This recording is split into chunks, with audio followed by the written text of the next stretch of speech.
ፍልጠት ሓይሊ ይህበኩም መንነትኩም ግና የኽብረኩም። ብሩስሊ ብሰባት ክንክበር እንተደሊና ኣኽብሮት ክንሓትት የብልናን። ክንክበር እንተደሊና መንነትና ኢና ክንዕሪ ዘለና። ኣብዛ ንነብረላ ዘለና ዓለም ሰባት ክልተ ነገር ኣጥቢቖም ይደልዩ፣ ክፍተውን ክኽበሩን። እቲ ዘሕዝን ነገር ግና ኣብዛ ምድሪ እዚኣ ኣዝዮም ውሕዳት ሰባት ጥራይ እዮም ነዞም ክልተ ነገራት ብሓባር ክረኽብዎም ዝኽኣሉ። ኣብ ማሕበረሰብ ከይተኸበርካ ምንባር ኣዝዩ ከቢድ እዩ። ማንም ሰብ ሓሳብኩም ኣይሰምዖን። ፕረዘንስኹም ወይ ድማ ህላወኹም ቦታ የብሉን። ኣብ ስራሕ ይኹን ኣብ ርክባት ድማ ወትሩ ትሕት ኢልኩም ትረኣዩ። ከምዚኦም ዝበሉ ሰባት ጠቐምቲ እዮም ተባሂሎም ኣብ ግምት ኣይኣትውን እዮም። ክብሪ ዝበሃል ነገር ግና ካበይ ዝመጽእ ኢልኩም ክትሓቱ ትኽእሉ ኢኹም። ብዙሓት ሰባት ክብሪ ካብ ካልኦት ብምሕታት ወይ ብምልማን ዝመጽእ ይመስሎም። እቲ ሓቂ ግና ክብሪ ሓቲትካ ይርከብን እዩ። ብዙሕ ግዜ ሪስፔክት ኢዝ ኮማንድድ ናት ዲማንድድ ይበሃል። እዚ እንታይ ማለት እዩ ክትብሉ ትኽእሉ ኢኹም። ሓቀኛ ክብሪ ብመንነትካ፣ ብተግባርካን ብፕረዘንስኻን ብተፈጥራዊ መንገዲ እትረኽቦ ነገር ምዃኑ የረድእ። ሰባት ካብ ልቦም ንከኽብሩኻ ክትልምን፣ ክትገድድ ወይ ብሓይሊ ክትእዝዝ ፈጺምካ ኣይትኽእልን ኢኻ ማለት እዩ። ኣብ ማሕበረሰብና ክብሪ ንምርካብ ብዙሕ ጻዕርን ግዜን ይሓትት። ክብርኻ ንምህናጽ ዓመታት ክወስደልካ ይኽእል። ንምጥፋእ ግና ሓንቲ ደቂቓ ጥራይ እኽልቲ እያ። ስለዚ ሎሚ ዕውታትን ሃብታማትን ከይኮንና ብመንነትና ንክንኽበር ዝገብሩና 7 ጠቐምቲ ምኽርታት ኣብዚ ቪድዮ ክንርኢና። ቀዳማይ፣ ርእስኹም ካብ ዝኾነ ሰብ ንላዕሊ ኣብሊጽኩም ኣኽብሩ። ሰባት ልክዕ ከምቲ ንርእስኹም እትርእይዋ ገይሮም እዮም ዝርእኹም። ርእስኹም መጀመርታ ክተኽብሩ ከለኹም ኢኹም ኣብ ቅድሚ ሰብ እትኽበሩ።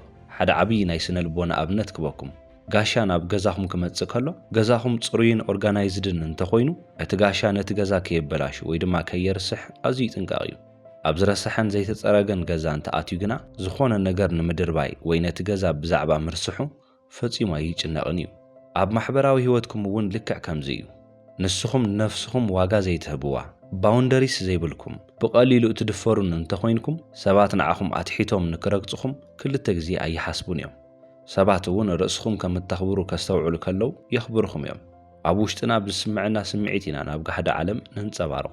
ስለዚ ንርእስና ዘለና ኣተሓሳስባ፣ ንርእስና ዘለና ክብሪ፣ ንርእስና ዘለና ፍቕሪ ሓፍ እንተይሉ እቶም ኣብ ህይወትና ዘጋጥሙና ሰባት እውን ንዓና ዘኽብሩና፣ ንዓና ዝፈትዉ፣ ንዓና ዝርድኡ ይኾኑ። ርእስኹም ክተኽብሩ ከለኹም ርእሰ ተኣማንነትኩም ይውስኽ። ርእሰ ተኣማንነት ማለት ኣነ ካብ እከለ በልጽ እየ ኢልካ ምሕሳብ ኣይኮነን። ርእስኹም ምስ ዝኾነ ሰብ ዘይምውድዳር ማለት እዩ። ኩሉ ሰብ ዝተፈላለየ እዩ። ዝተፈላለየ ዕላማን ዝተፈላለየ ሽቶን እዩ ዘለዎ። ስለዚ ርእስኹም ምስ ሰብ ኣይተወዳድሩ። ንርእስኹም ዘለኩም ክብሪ ወስኹ። ካልኣይ፣ ትኹረትኩም ኣብ ዕላማኹም ጥራይ ግበሩ። ትኹረት ወይ ድማ ፎከስ ናይ ኩሉ ዝለዓለ ክእለታት መበገሲ እዩ። ኣብዛ ምድሪ እዚኣ ትኹረትካ ኣብ ዕላማኻ ከም ምግባር ዘኽብር ነገር የለን። ኣብ ዕላማኡ ትኹረት ዝገበረ ሰብ ማንም ሰብ ከዘናግዖ ኣይኽእልን እዩ። ኣብ ህይወቱ እንታይ ክቅድም ከም ዘለዎ፣ እንታይ ክጸንሕ ከም ዘለዎ ጠንቂቑ ይፈልጥ እዩ። ንዘረባ ግዜ ይብሉን፣ ግዚኡ ብግቡእ እዩ ዝጥቀመሉ። ኣብ ሰባት እውን እምነት ይረክብ። በዚ መንገዲ ናይ ሰባት ክብሪ ክትረኽቡ ኢኹም፣ ሰባት እውን ከኽብርኹም እዮም። ስለዚ ኣቓልቦ ካብ ሰባት ንምርካብ ኢልኩም ግዜኹም ኣይተጥፉ። ትኹረትኩም ኣብ ስራሕኩምን ዕላማኹም ክትገብሩ ከለኹም ክብሪ ወይ ድማ ሪስፔክት ባዕሉ ደድሕሪኹም ክመጽእ እዩ። ሳልሳይ፣ ኣብዚሕኩም ይቕሬታ ምሕታት ኣቋርጹ። ጥፍኣት እጥፊእኹም ወይ ንሓደ ሰብ ኣቐይምኩም ይቕሬታ ሓቲትኩም ብድሕሪኡ እቲ ሰብ ምሕራቑም ተቐጺሉ ኣብኡ ደው ኣብልዎ። ይቕሬታ ምባል ኣቋርጹ። ሕርቃኖም ክሳብ ዝዝሕድን ርእሶም ምቁፅጻር ክሳብ ዝጅምሩ ዋላ ሓደ ከይተዛረብኩም ስቕበሉ። ስለምንታይ ክትብሉ ትኽእሉ ኢኹም። ምክንያቱም ኣብ ስነ ልቦና ወዲ ሰብ ብተደጋጋሚ ይቕሬታ ምሕታት ወይ ድማ ኦቨር ኣፖሎጃይዚንግ ናይ ትሑት ደረጃ ወይ ድማ ሎው ስታተስ ምልክት ኮይኑ እዩ ዝሕሰብ። ንስኹም ብተደጋጋሚ በጃኻ ይቕሬታ ግበረለይ ብዝበልኩም ቁፅሪ ነቲ ካሊእ ሰብ ልዕልና ትህብዎ ኣለኹም ማለት እዩ። ንሳቶም በይኖም ነቲ ነገር ይመርምርዎ። ንስኹም ይቕሬታ ብዝሓተትኩም ቁፅሪ ንዓታቶም ልመና እዩ ዝኸውን። ትልምንዎም ከም ዘለኹም እንተተሰሚዕዎም ድማ ናትኩም ክብሪ ይንኪ እዩ። ትሕት ኣቢሎም ይርኢኹም። እቲ ሰብ ኣዝዩ እትደልይዎን ኣብ ህይወትኩም ጠቓምን እንተኾይኑ ይቕሬታ ሕተቱ፣ ግን ድማ ኣይተብዝሕዎ። ንስኹም ሓንሳብ ይቕሬታ ሓቲትኩም ክትንቀሳቐሱ ከለኹም ንሳቶም ይድንግጹ እዮም። ንዓኹም ዘለዎም ስምዒት ሓፍ ይብል። እዚ ኣብ መብዛሕትኡ ሰብ ዝረአ ጸገም እዩ። በጃኹም ኣብዚሕኩም ይቕሬታ ይትሕተቱ። ሓንሳብ ይቕሬታ ሓቲትኩም ብድሕሪኡ ርሕቕ በሉ። ራብዓይ፣ ንሰባት ክተኽብሩ ከለኹም ትኽበሩ ኢኹም። ሳልሳይ ሕጊ ኒውተን ንነፍሲ ወከፍ ተግባር ማዕረን ኣንጻርን ዝኾነ ግብረ መልሲ ኣለዎ ይብል። እዚ ሕጊ እዚ ኣብ ስነ ልቦና እውን ብማዕረ ይሰርሕ እዩ። እዚ ድማ ሕጊ ምምላስ ይበሃል። ክትኽበሩ እንተደሊኹም ንሰባት ኣኽብሩ።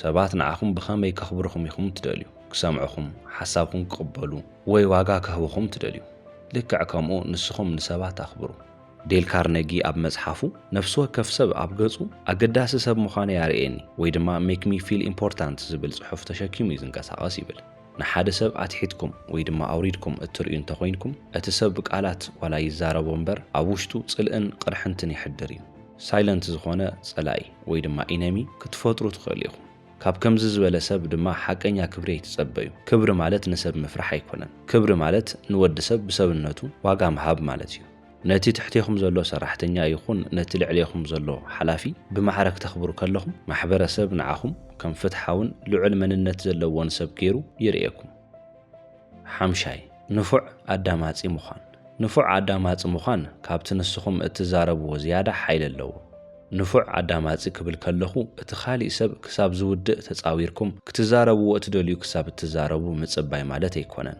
ንፉዕ ኣዳማጺ ማለት እቲ ኻሊእ ሰብ ብዛዕባ ዝዛረቦ ዘሎ ነገር ብደንቢ ጽኒኢልካ ምድማጽ ኣዒንቱ ምጥማት ወይ ኣካላዊ መግለጽታት ብምርኣይ ምድማጽ ማለት እዩ ወዲ ሰብ ብዛዕባ ርእሱ ክዛረብ ኣዝዩ ዝፈቱ ንስኹም ነዚ ዕድል እዚ ክትህብዎም ከለኹም ነቲ ተቓራኒ ሰብ ናይ ልዑል ተደላይነት ስምዒት ትህብዎ ዘረብኦም ሰብ ከዐ ብዛዕባኹም ዋላ ሓደ ይትዛረቡ ንሳቶም ግና ብዛዕባ ናትኩም ናይ ምድማጽን ሰባት ናይ ምርዳእ ክእለትን ክዛረቡ ይጅምሩ እከለኮ ኣዝዩ በሊሕ ሰብ እዩ ክብልኹም እዮም ከይሓሰብዎ ድማ የኽብርኹም ናትኩም ታራ በፂሑ ንስኹም ክትዛረቡ ከለኹም ድማ ንሳቶም ጽኒኢሎም ይሰምዑኹም እዮም ኣየቋርጽኹምን ስቕ ምባልኩም ፍተውዎ ስቕ ክትብሉ ከለኹም ብዙሕ ፍልጠት ትረኽቡ ካብ ሰባት እትረኽብዎ ክብሪ እውን ከምኡ ብዕጽፊ ይውስኽ ሻድሻይ ቃልኩም ሓሉ ኣብዚ ዘመን እዚ ቃልካ ምሕላው ኣዝዩ ክቡርን ሬር ዝኾነ ባህሪ እዩ ንዝረኸብኩምዎ ሰብ ቃል ኣይትሃቡ ሕራይ ከም ዝገብረልካ እየ ምባል ቀሊል እዩ ምትግባሩ ግን ከቢድ እዩ ቃል ካብ ሃብኩም ግና ንቃላትኩም እሙናትኩም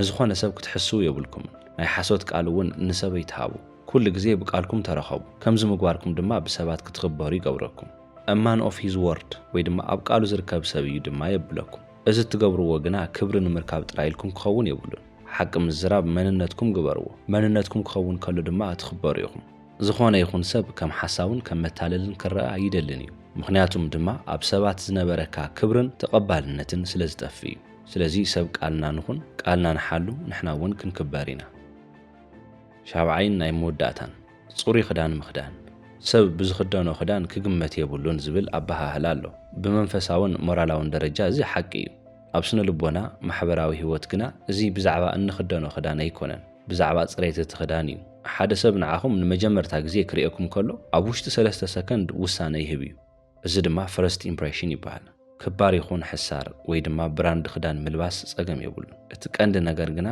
ጽሩይን ኦርጋናይዝድን ክኸውን ኣለዎ ጽሬትኩም እንተሓሊኹም ርእሰ ተኣማንነትኩም ብተፈጥሮ ሓፍ ይብል ርእሰ ተኣማንነትኩም ሓፍ ክብል ከሎ ድማ ካብ ካልኦት ሰባት ፍልይ ኢልኩም ትረኣዩ እዚ መብዛሕትኡ ግዜ ሃሎ ኢፌክት ይበሃል ጽሬትኩም ስለ ዝሓለኹም ጥራይ ንርእስኹም ብኸመይ ከም እትከናኸኑን ክንደይ ዝኣክል ዲሲፕሊን ከም ዘለኩምን ንሰባት ብተግባር ተርእዩ ኣለኹም ማለት እዩ ርእሱ ዘኽበረን ርእሱ ብጽሬት ዝተኸናኸነን ሰብ ድማ ኣብ ማሕበረሰብ ወትሩ ይኽበር እዩ ክሳብ መወዳእታ ስለ ዝተኸታተልኩም ይቐኒለይ ሰላም